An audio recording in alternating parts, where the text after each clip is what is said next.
ఒక పథకం ప్రకారం ఇది ఒక క్రైమ్ థ్రిల్లర్ మూవీ.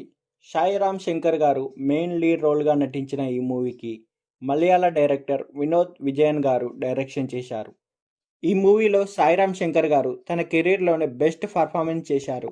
ఈ మూవీలో అషిమా నర్వాల్, శృతి సోది, సముద్రకని గారు ఇంపార్టెంట్ పాత్రలో నటించారు.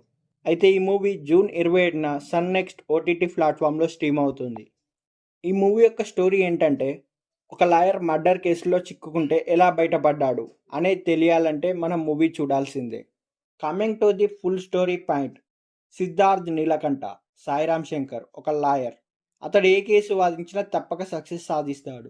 అయితే అతని భార్య అషీమా నర్వాల్ ఒకరోజు మిస్ అవుతుంది.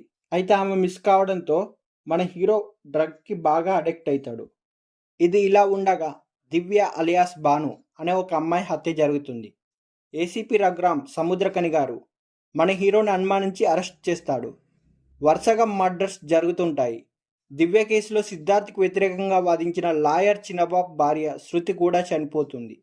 అయితే ఈ హత్య కూడా సిద్ధార్థ్ చేసినట్లు ఎవిడెన్స్ దొరుకుతాయి. అయితే రఘురామ్ గారి స్థానంలో కొత్తగా వచ్చిన ఏసీపీ కవిత శృతి సోది గారు కూడా సిద్ధార్థే కిల్లర్ అని అనుమానిస్తుంది. అసలు ఈ హత్యలు ఎవరు చేస్తున్నారు, సిద్ధార్థుని హంతకుడిగా ప్రూవ్ చేయాలని రఘురామ్, లాయర్ చిన్నబాబు ఎందుకు ప్రయత్నిస్తున్నారు, అసలైన కిల్లర్ని సిద్ధార్థ్ పట్టుకున్నాడా, సిద్ధార్థ్ భార్య సీత ఎలా మిస్ అయింది అని తెలియాలంటే మనం మూవీ చూడవలసిందే.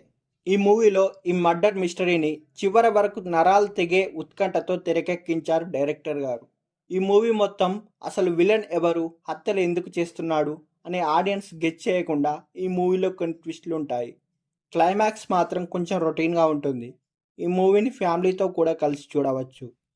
మా ఛానల్ యొక్క కంటెంట్ నచ్చినట్లయితే సబ్స్క్రైబ్ చేసుకోగలరని మనవి.